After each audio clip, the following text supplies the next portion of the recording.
Welcome back to King of Smut 95 plays Langrisser level 4. Okay, so PC Engine version 1. Welcome back. And so today's episode looks like that we're playing the infamous slime episode. Okay, so here we are. The guys are basically trapped in the lower forest, getting attacked by the slime monsters. Okay, so basically what I've done is I've put Laden and Narm with archers, Volkov again with archers. The strategy behind this, how we all is to basically act as a lure and basically try to decoy these guys as far left as possible. You have Chris coming in with reinforcements, and they've got monk soldiers, and they will basically quite easily slice through the slime guys, quite effectively. The archers, pretty much are hopeless against these guys. The only people that can actually do damage is probably commander. So, for that reason, try to avoid engagement and just rush over as soon as you can and as quickly as you can to the left edge, because in that way it'll make it look easier to get Crystal engaged in units and actually start doing some damage. The other thing that's important to note is that there's also a time limit on this particular level, so you can't spend an unseen amount of time preparing and prepping which units you want to kill, because you'll just run out of time and you go with experience. So try to be quick and efficient with your moves, and then when the time gets close to the end, then you can try to basically kill off as much as you can with some of the commanders, which you can just with cash, right? Okay, so while units are getting moving over towards the left end of the screen, reinforcements will be coming right here, so gotta hurry up and get those units close to there so that basically Chris and Thorn basically start engaging the enemy. Anyway, so continuing on from episode 3, I hope you enjoyed that episode and like some analysis. So I'm going to carry on with sort of the process on here. So now here we go. We had some weirdo barbarians last level, and all of a sudden we got slimes on this level. So we're here to sort of think about the definition of a slime. Okay, so we have the traditional thought that slime monsters and that kind of stuff from Advanced Dungeons and Dragons. So if you kind of go and look at your monster manual, you have that kind of concept of what a slime monster should be. Okay. Now these are more like rubber's jellies, I guess you're gonna say. So some people may think of something out of Puyo Puyo or something. That was also a pretty popular game at this time, especially on the Super Nintendo. I remember many a days sitting at Animation Eye, we'd have all these Puyo Puyo competitions there. Some people were way better at that game than others. And I remember John just kicking our butts with that game. Each sheer number of chain combos and got pretty ridiculous and pretty tough to beat. So, but so there's that concept of what a slime could be. I'm sure other people here have this concept that slime could mean those things out of Zelda or something. Those are cute little slime guys, but maybe you're thinking of the slimes from Dragon Quest, RPG of Dragon Quest. Those are more like almost like Puyo Puyos or emojis maybe. But that's not the type of slime that we're talking about here. These guys are not those kind of guys. Nope. But I'm going to propose that there's a totally different slime that none of these that you should be aware of. That it's probably the one that the guys at Messiah wanted you to know that this is what they meant. Now, what do I mean by this? Let me explain. Okay, so the ones that I'm referring to are the ones that are most known in anime, and probably the negative connotation as well. And which ones are those ones? Well, you know which ones they are. They are the tentacle-wielding slime that you'll find in a lot of the hentai titles. It's like, for example, like this one.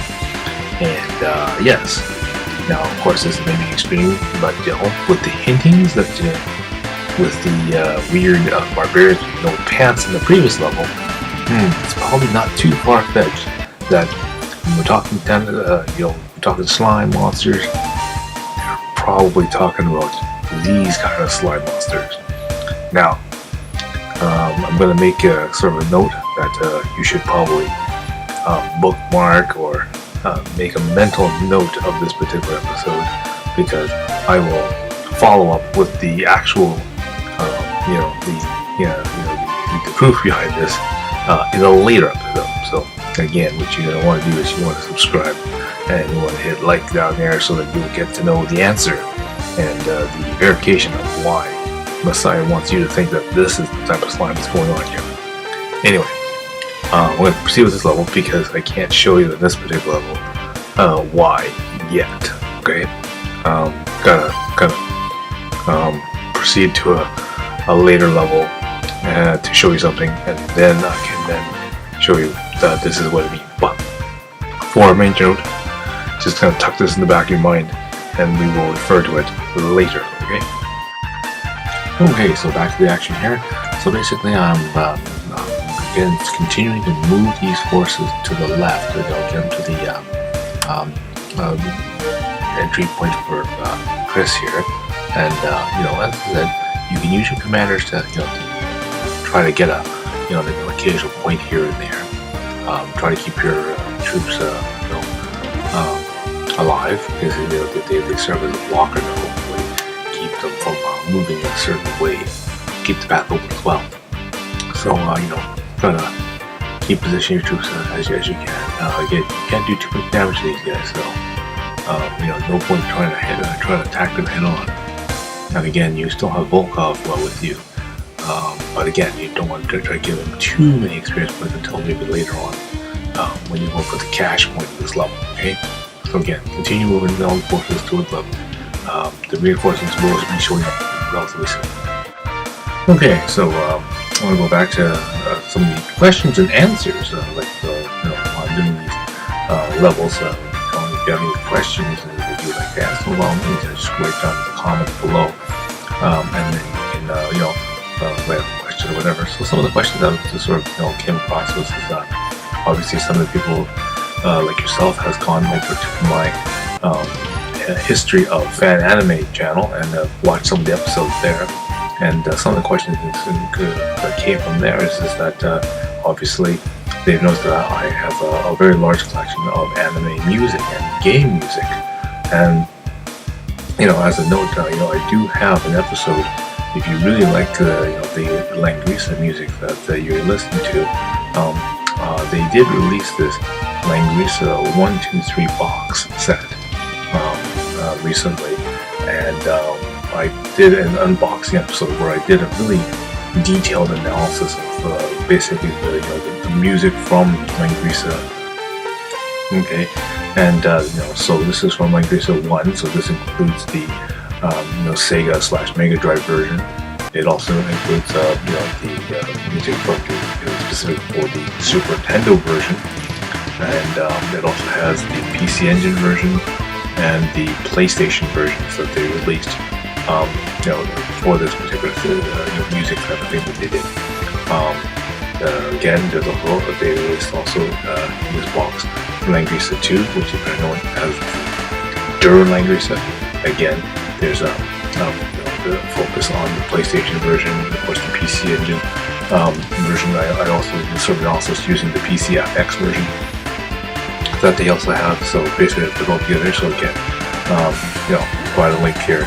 Down below, you can go and have a look at my channel and have a listen to that. And basically, you decide for yourself what version you like and what kind of music that is in that set. That's really good. Okay. So some of the other questions that sort of came up, not just of course with game music and that kind of stuff, is that like how did you begin collecting so much music, and and do you still actually listen to or keep track of all that kind of music because you got so much of it? It's a pretty good question.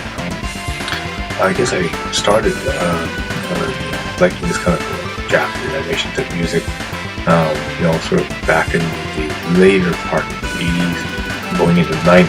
Okay, so I didn't really listen to a lot of that kind of 90s music that we have over here, but that's why I started switching over to listening to a lot more Japanese animation music. And at that time, a lot of the music wasn't on CD. A lot of the music I ended up tape trading, using a lot of audio cassettes. So basically, through essentially what you would go to it as a pen pal, we would write letters to each other, and we would basically work out trades or send money or whatever to each other in order to make copies of audio cassettes, and then they say send them to each other. And then they say I built up a small library of animation and some video game soundtracks on audio cassette. And then basically later on, just throughout the later part of the 90s and going into the 2000s, CDs and that stuff became more readily available.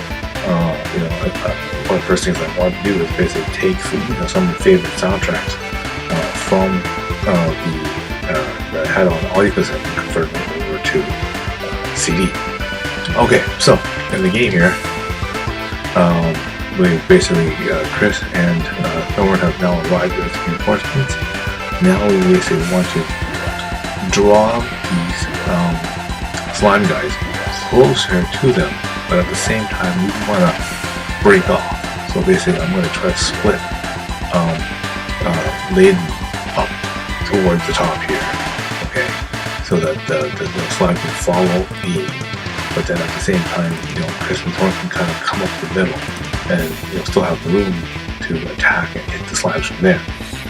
Okay, and the idea is basically I want to make sure they still have a relatively clear path in order to get to them. Okay, now we're going to do a ball cop. We're going to hold ball cop down and put him towards the bottom. Okay, so hopefully some slimes will follow him towards the bottom. Okay, so they get it. This basically allows Chris and Thorn to overrun them.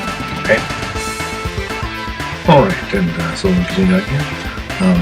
So someone else also asked, you play some various video games. What are some of your favorite video games that you play lots of? Like I said, I mentioned in some of my earlier videos, I didn't really get started on video game systems per se that was the same as a lot of my friends did. I didn't buy Atari 2400s or the Super Nintendos or ColecoVisions and that kind of stuff. I didn't really have any of those systems when I was originally growing up in Prince George. My friends did have those, but I didn't. So really the first real kind of video game sort of experience I got is mostly from the Apple II computer. So when I first got started, my favorite games at that time were things like Wizardry, the classic Castle Wolfenstein, games like Archon, Rescue Raiders, Aquatron was pretty popular. So I like playing a lot of those type of games. But then, as time goes on, I was able to get things like, the Sega Genesis and the Super Nintendos and the PC Engine. And I really got interested, more so was the, Sega Genesis. I remember I played Columns a lot. Sonic was, of course, pretty good. Super Nintendo, played a lot of Puyo Puyo. Wasn't really good at it, but played a lot of Street Fighter too. Again, wasn't very good at it.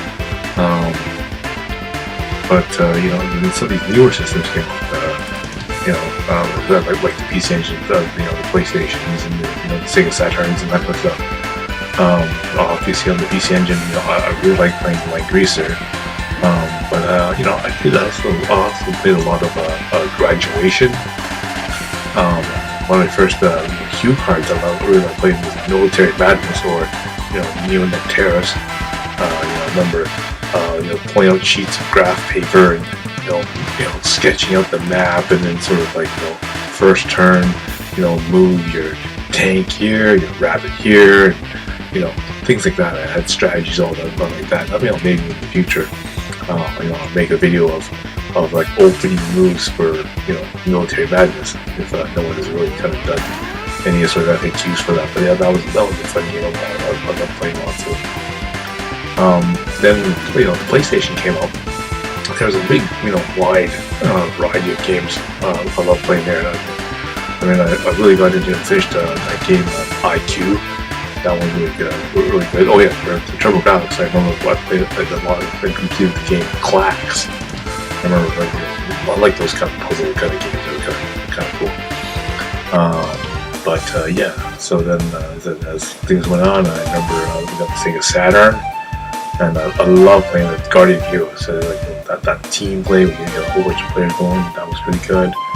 I played a lot of the Magic the Gathering, the Japanese edition for that game, because again, I remember playing on Windows 95 the Chandelier, where you roam around and collect magic cards and do battles and that kind of stuff. And so, you know, the Dreamcast version of Magic the Gathering was really, I played a lot of that one, because again, it had that same sort of quest mode.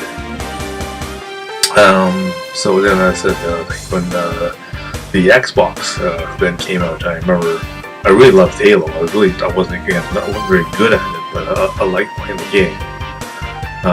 You know, a lot of days, I remember lots of nights of playing player versus player on Halo, where you'll blow each other up with rocket launchers. That was always endless fun, a lot of fun. Yeah, then I got really into playing Dead or Alive beach volleyball. Yeah, spent almost 500 hours playing that particular game, trying to get all the swimsuits on some of the girls there, and that was, you know, that was a big long task of playing those kind of things. So yeah, I mean, those are some of the games that, you know, I really like to play, you know, before, you know, sort of the era of the music games. Again, you know, in the era of music games, I, you know, really like playing, you know, a lot of the dancing games, you know, Dance Dance Revolution, you know, and all the other variations that they had with that. You know, I got into various rhythm games, like Guitar Mania. I wasn't very good at that one, but I really did enjoy Drum Mania, and that one I got fairly far in that, so you know, I like that one a lot. I really enjoyed the, you know, Power Dancing. That one I actually went out and actually managed to buy the arcade machine for that particular one. So I got a Power machine for that. But yeah, those are just, you know, some of the games I really, you know, got interested in, that kind of stuff. And you know, again, maybe if there's enough interest, enough, you know, I don't see anybody else sort of doing the same kind of thing. Maybe I'll, you know, as I do some sort of documentation or some sort of video for, you know, those ones, but I get that point. Anyway, so we're gonna go back in the game here. You can see Chris and Thorn now engaging the slime. As you can see, they're just cutting through the slime with their guys. You know, the regular soldiers are you know, not taking any damage from these slimes when they attack them, and you know, even the bosses are having problems, you know, just taking out regular troops here. So you know, they definitely will, you know, rake in the experience point and that kind of stuff. Now, the cautionary point about this is that you notice that we are at turn 8, and the level itself ends in turn 12. So now that you've fully engaged these guys, you should sort of start concentrating on trying to knock these guys out. And if it gets down to the last couple turns, just, you know, ram your commanders in there and chase after the command slime and just kill them all, right? In order to, you know, you're doing the money grab, right?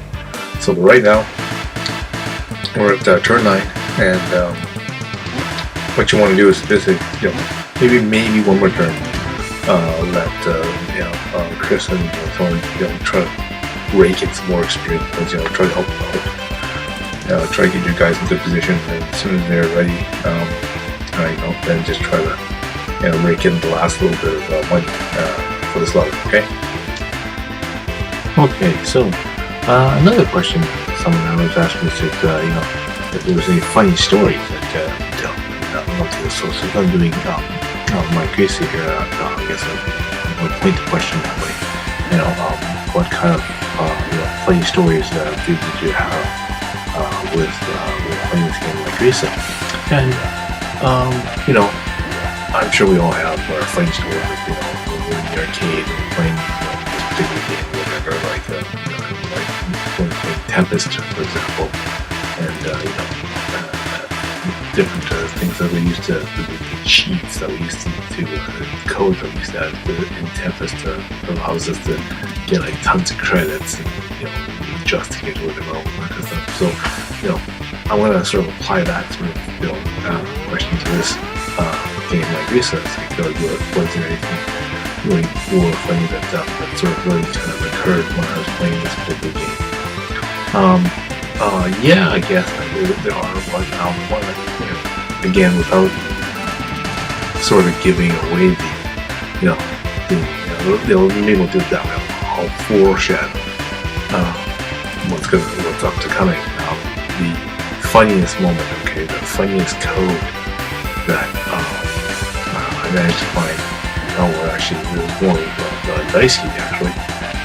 He pointed out that there's something very special happening in this game, and it's again, with his help, I'm gonna try to get a more accurate and sort of better illustration of the story. But so I'll just kind of leave it at that without trying to say too much more. Because notice there are some download boxes that are showing up here, and I'm not gonna say anything right now about those download boxes like that, for example. Until later, okay? Now, someone also commented that this playthrough, this walkthrough with commentary, should have translations for these boxes and that kind of stuff. But it's been a while since the days of when I've actually had to fans of videos and that kind of stuff, and to go through and do that with this game is probably a little extreme. At the same time, there is the English version of this game as Warsong. So again, if you really wanted something that would give you an idea of what's being said, what the dialogue boxes are going to show up for, versus playing this game on the Sega Genesis, you'll know what all these dialogues are. Okay, it really changes all that much. Or if you search hard enough, there are versions available in English that you can play. There are various different versions of that came out on the PlayStation version, which the translation is there in English. Although I'll comment that the game mechanics on the PlayStation are different. Again, maybe I won't dedicate too much more of this episode to the deep analysis of the differences between all the different various games. But hey, when that Nintendo Switch / PlayStation version of the Langrisser I II come out, maybe when I go to replay these levels again, I'll take the footage I've got here and compare them against footage I played on the Sega Genesis version, and then I compare that against what I played on the PlayStation 1 version, and then again, of course, take what I've got played on the PlayStation 4 and basically analyze and sort of do the sort of theoretical the strategy, shall I say, between all the different consoles on the same level using the pieces that particular version has given. And again, what are the differences in the strategies and that kind of stuff? Again, most of it has to deal with number of units, what type of units go on. The PlayStation version allows you to have, although less number of units, but have mixed units. It changes the function of some of the levels. For example, in this level, for example, if you had, the ability of having mixed units and being able to control which units they are, maybe you might be able to make some stronger units that actually could fight against these slimes, as opposed to basically allowing Chris and Thorn to do all the work for you. Now, what's the note right now is right now turn 11.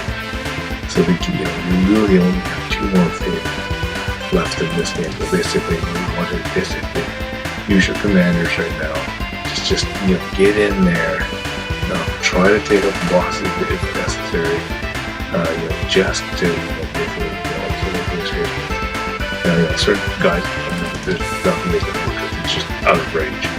But some guys, if you can do it, we get an arm in there and get if needed, get ball club in there and just try to take out the commander.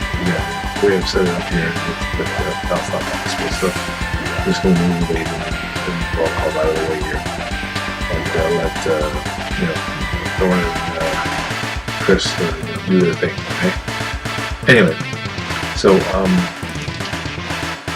maybe that's one way I'd have to I'll do again. As I play through the new Langrisser 1 and 2, and maybe who knows, I'll throw in Langrisser Mobile and get do the same thing, analyze sort of how you play the game in all the different platforms, how the strategy will change according even though we're playing the same level, how the strategy will change because you have A, less units, or B, the ability of having mixed units, how that really affects how you play the game, what the strategy is. Do you change, the speed of the using? Do you change the location of where you guys are? All these little things. Again, maybe in the future I'll cover that. So again, if you have yet, go down below, hit subscribe, hit the like, and then we'll get more episodes. Cover that particular topic. Okay. All right, so we're here at turn 12 here. So this is sort of your last great hoorah. So basically, if you can get your guys in there, do some damage, great. If not, do your best, right? This is sort of last minute, money you grab. Don't worry so much about the experience. Just worry about actually just getting some more money. This is sort of buy up, so that to provide your troops, that kind of stuff. And, comes in handy. Again, Mina and Thorn, or I guess you could like Chris in this case. Easy for them to get their experience and that kind of stuff. And it's we're pretty far in this one. Look good. There's only 2 squads of slime left, and that's everybody. Okay. So at the end of the series, they're basically bring you guys out, and get the sword more or less ready to go, and that's sort of the level, and there you go. Okay. So, thank you for watching the video this far, and stay tuned for the next episode. And when we get to that one, I will then see you again.